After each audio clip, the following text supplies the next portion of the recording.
Welcome to Joyfully Unstoppable, the podcast for women who are ready to succeed without the stress. Whether you're leading a team, a classroom, a boardroom, or your own big, beautiful life, I am so glad you found us.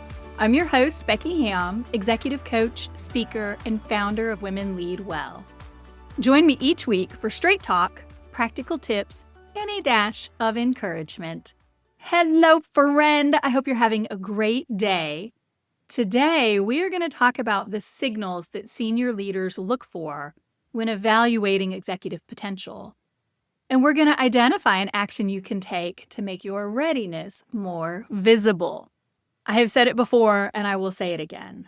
I know that you deliver excellent work.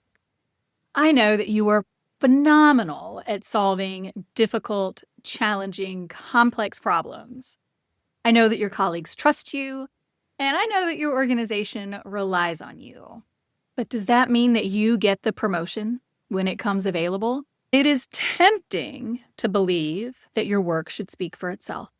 The problem is that excellent work usually speaks to your performance in the role that you're in today. But a promotion decision asks a different question. It asks whether this person, you, can create value at the next level. Senior leaders can't promote potential that they don't see. And so if your contributions are visible only through the completed projects and those solved problems and the dependable execution, then the decision makers, the leaders who are going to make the decision about the promotion, they see you as essential exactly where you are. Now, is that great on their part? No, ma'am. No, it is not. But is it what happens a lot of the time? Yes. And let me push it a little bit further, because here I'm pretty hard over on this piece. It's your life. It's your career. It is nobody's responsibility but yours to position yourself to be the obvious choice for a promotion or a new job. And so, yes, should your bosses, whoever's at that level above you, should they be looking for your potential? Of course they should. But at the end of the day, it is your responsibility to make it crystal clear to them. And so that's what we're talking about today. Today, we're going to talk about why it is that doing great work isn't enough to earn your next promotion. We're going to talk about what leaders are actually evaluating behind closed doors, and then how to demonstrate that you are actually prepared for greater responsibility. And I'm going to start by unpacking an unwritten promotion rule. And I'm going to name the assumption that a lot of successful women carry throughout our careers. And that is, if I work hard, if I produce the results, if I prove I'm capable, then the right people will recognize it. And look, I've said on other podcasts, I said it just last week, what got you here ain't going to get you there. It is probably true that when you were more junior, that your performance created credibility. I talked about the expertise creating credibility, that it earned trust, and it opened the door to initial opportunities. Because probably your bosses or the leadership around you when you were more junior, they saw the initiative, they saw the competence, and they said, yes, we need to promote this person. However, as you move toward the director, the VP, the C-suite roles, promotion decisions become increasingly focused on your future scope and your ability to handle challenges and be diplomatic under pressure and weather the stress that comes with those more senior roles. And so decision makers, the people who are deciding on the promotion, they consider whether a candidate can operate with the greater ambiguity, with the influence instead of the authority, whether they have the presence, the ability to influence a greater number of people outside of their direct area of control, and to create value across the organization. So again, if you haven't listened to last week's episode, go back and listen. I walk you through all these stages of leadership growth. And today we're really getting clear about the formal promotion of a job from one role to the next. Last week we spoke more conceptually. And so if you are the kind of person who does amazing work, then you might be asking yourself the question of how well do you perform in your current role? Are you crushing it? And undoubtedly, you probably are. But the promotion question is, what evidence shows that you can succeed with the broader responsibility and the greater pressure and the greater complexity and the greater ambiguity in that next level position? And the things that you're doing in your current job today should be telegraphing, I am ready. I can handle the ambiguity. I can handle the complexity or the stress or the whatever it is. And so your strong performance establishes your credibility. That opens the door. But if you want to walk through the door, you have to demonstrate your readiness for that larger, more difficult scope. The decision makers, the people who make decisions about the promotion, they need to see evidence in what you do day in and day out that you can contribute at that next level and that you can serve the organization at the next level. There's always a learning curve, but of course you want that learning curve to be as short and as flat as possible. And so just because you have received stellar performance reviews, that doesn't mean that your boss or that next level in your organization thinks that you're ready for promotion. Your performance review measures what you have already accomplished. A promotion decision predicts what you can accomplish at the next level with greater scope and responsibility. And now here's where it gets dicey. And I've talked about this on the podcast before, that there is a hidden negative consequence of becoming the person that everybody relies on. If you are a highly capable leader, you might solve the hardest problems. And you personally, not your team, you don't work the solution, you just provide the solution. You might step in whenever quality begins to decline because you're the person who gets it done and you're not going to let people fail and you're committed to the mission, you're the team player. You probably hold critical institutional knowledge. You probably are great at maintaining important stakeholder relationships. You protect your team from making mistakes, and you keep the high priority work moving through your personal effort. These behaviors are amazing and they create great short-term value, but they also cause senior leaders to associate you with execution in your current function. And so if work slows down whenever you step away, that signals dependence on you. Then you become a critical point of failure. And decision makers, rightly or wrongly, can question whether the team can function without you. Or they might question whether you've developed anyone who can assume your current responsibilities. And they're not going to promote you out of a position to create a gap that is unfillable.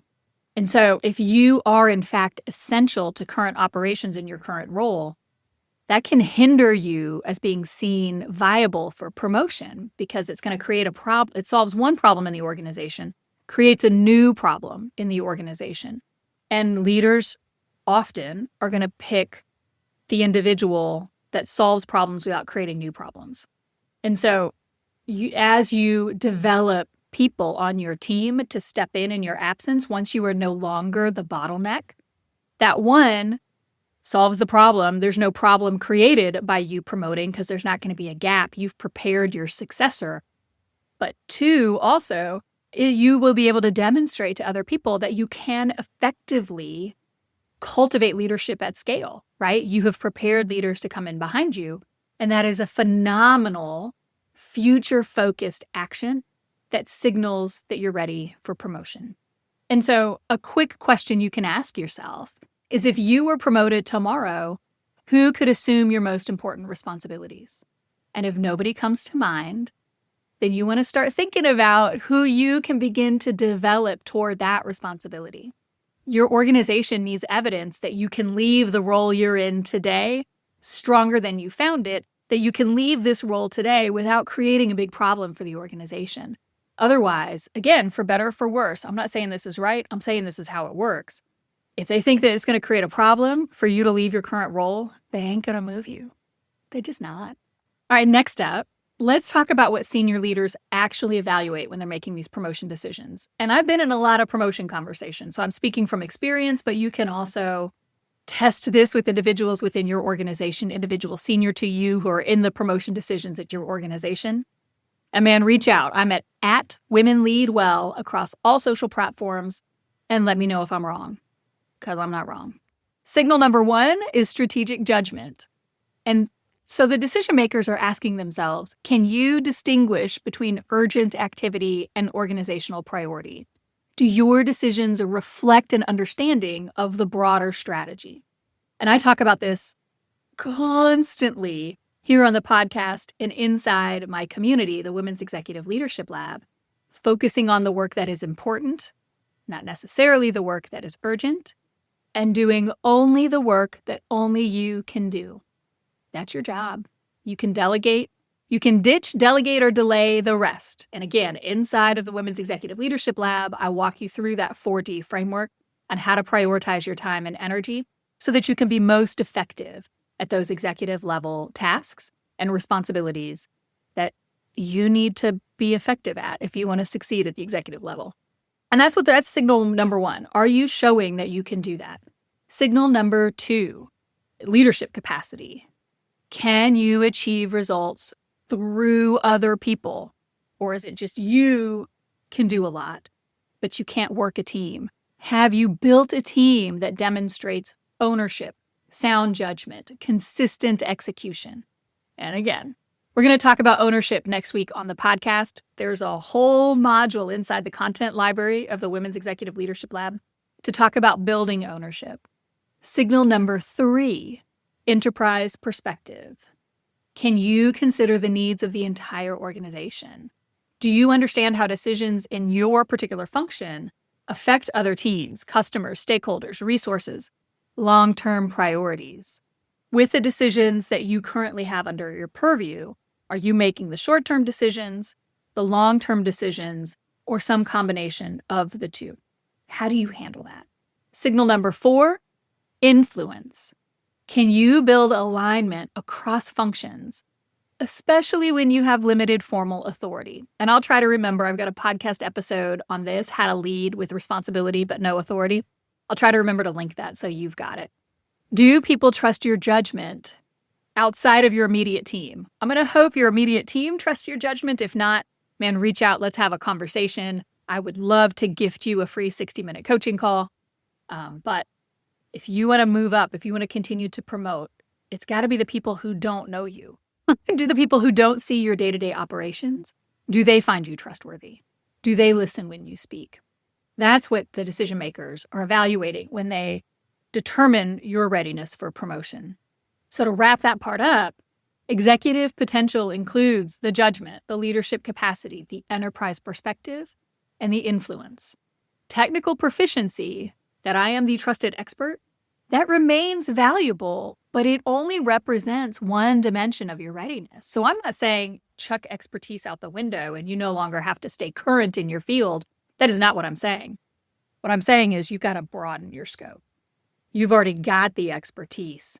Now it is a matter of demonstrating these other capabilities so that the decision makers, the individuals senior to you in the organization, see it. And that leads us to the next topic, which is often there's a visibility problem. You maybe are doing these things, but people aren't seeing you do these things.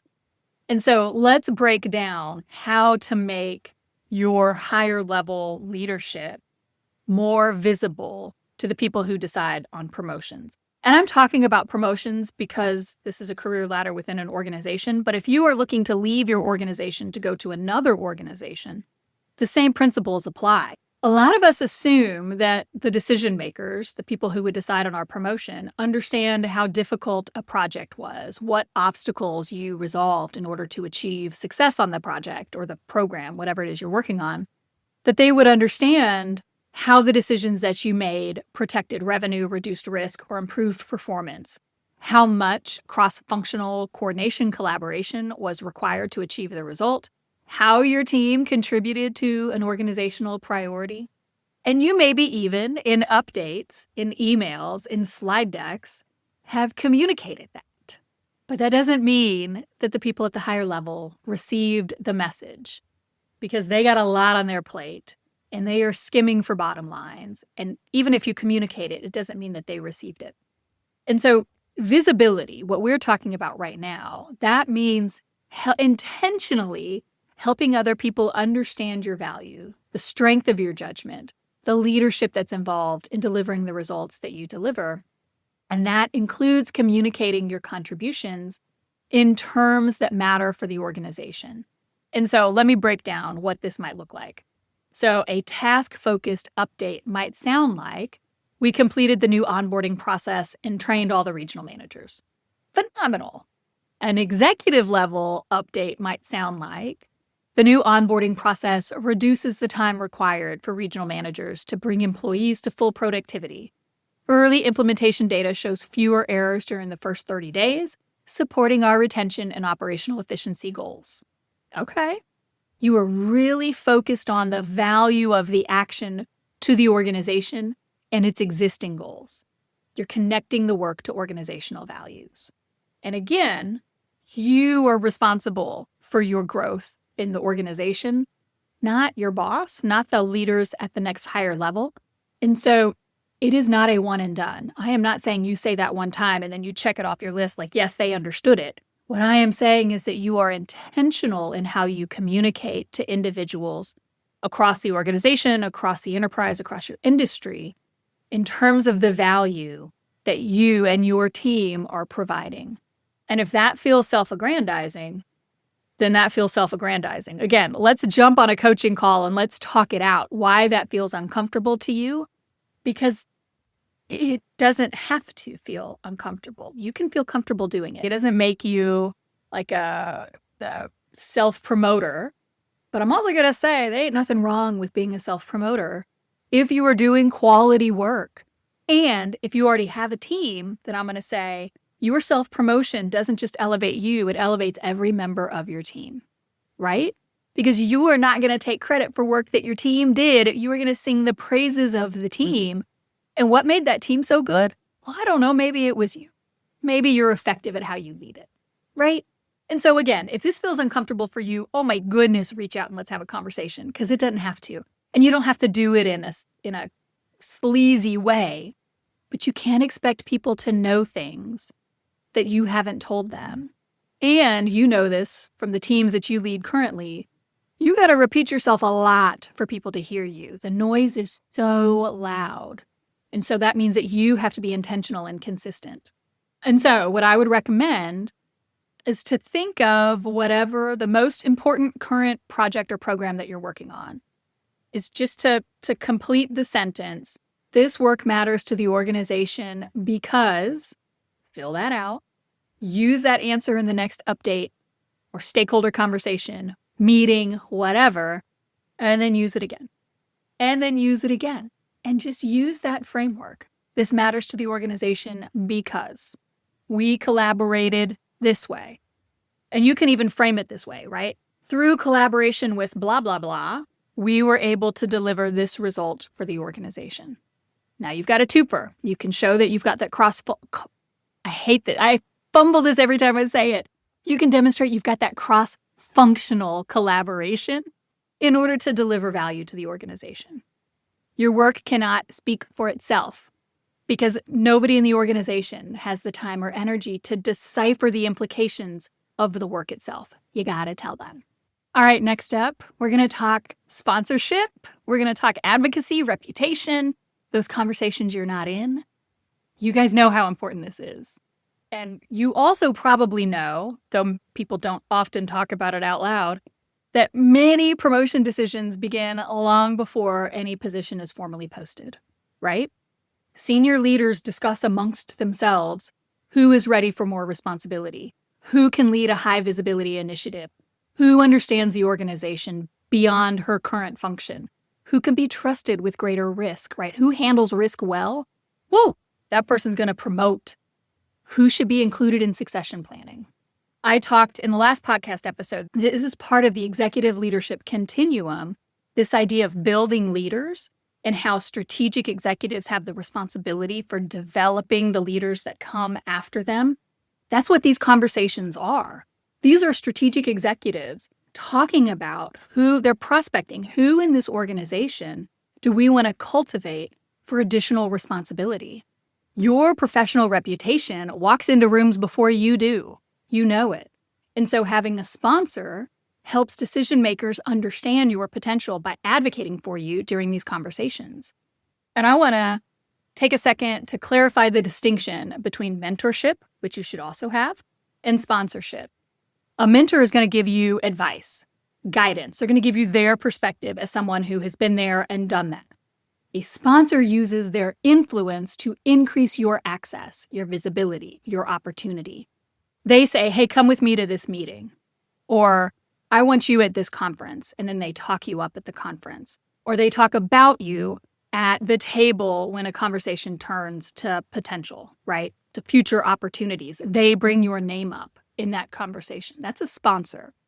A mentor works with you, right? Focused on you as the person. A sponsor works, they're your promoter, right? They're your hype man or your hype woman. They talk you up outside. And so your sponsor helps other people see your readiness for opportunities that you maybe just don't have access to because you're not in the room, you're not at that table yet. But your sponsor needs direct evidence of your judgment and your ambition and your results. They need to know that you want to operate at the next level. And so building relationships across the organization expands the number of leaders who understand your capability, and that amplifies, that multiplies the number of potential sponsors that you have got. And so here I would ask yourself, who understands my work well enough to describe my executive potential when I'm not there, to answer questions? And again, it's your career.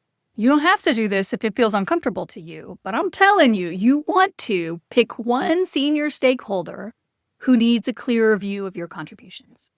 One senior leader who would benefit from knowing more about you and what you do. Look for a legitimate reason to give them an update. Ask, a mentor can be a sponsor. I'm just specifying these are two different functions, right? Two different tasks. Could be in the same person. And so you can ask for some mentorship. You can ask for them to share their perspective on something that you're noodling through. You can offer to contribute to a priority connected to their work. Again, cross-functional collaboration. All of that is important. Be intentional about cultivating your sponsors. Working near senior leaders does not guarantee that they understand your leadership, and it doesn't guarantee that they're going to advocate for you. You are responsible for cultivating that in a human, sincere way, right? Don't be a schmuck, but you don't have to be a schmuck. You can self-advocate to build their sponsorship while still being the amazing woman that you are. And now here's the final thing that I'm going to say before we wrap up, and that is that you want to have the promotion conversation. There are so many of us who wait for our manager to initiate a career development conversation. And I'm going to say, nuh-uh. Again, who is responsible for your career, sweet woman, is you. They need to know that you want to promote. And so communicate with your first-line supervisor very clearly your aspiration. Do it directly. Ask for specific feedback. You want to say something like, I'm interested in preparing for greater leadership responsibility. You know me, based on what you've observed, what evidence would senior leaders need to see to consider me ready for the next level? And look, you might have a dirtbag supervisor who wants to keep you exactly where you are. And if you do, reach out and let's have a conversation about it, because there are ways around that. But most times, most supervisors who are worth anything are going to give you a sincere and direct response. A second question that you can ask is, what experiences or relationships would strengthen my readiness over the next 6 to 12 months? These are good questions to ask because they invite specific, actionable information. And they signal ambition, self-awareness, commitment to continued growth, and your professional ownership. All of that is important. And so as we wrap up, I just want to leave you with this. Doing great work has earned you credibility, trust, and influence. That is amazing. Those assets form the foundation for your next level of leadership. Your next promotion is going to depend on whether decision makers can see evidence of what you will continue to contribute with greater scope, complexity, stress, and ambiguity. Can you lead through others? Can you think across the organization and potentially across the industry? Can you influence beyond your authority? Can you connect your work to enterprise-level value? And are the right people able to describe that value in your absence? And so I would say Choose one of those areas and take action on it this week. Develop somebody from your team so they can backfill when you move, reframe a project update around organizational value, strengthen a relationship with the senior stakeholder. Ask your manager what evidence would demonstrate your readiness to promote. Your work matters. Again, you are already good. I am confident that you're already good at what you do. Make the strategic value clear. Now, if this episode spoke to you, I would love for you to share it with a friend. We need more women leading from alignment, not adrenaline. And if you haven't already, please make sure to like and subscribe so you don't miss next week's drop. Remember, joyful, sustainable, and authentic leadership is possible, and you deserve to enjoy every minute of it. Until next time, I'm Becky Hamm, and this is Joyfully Unstoppable.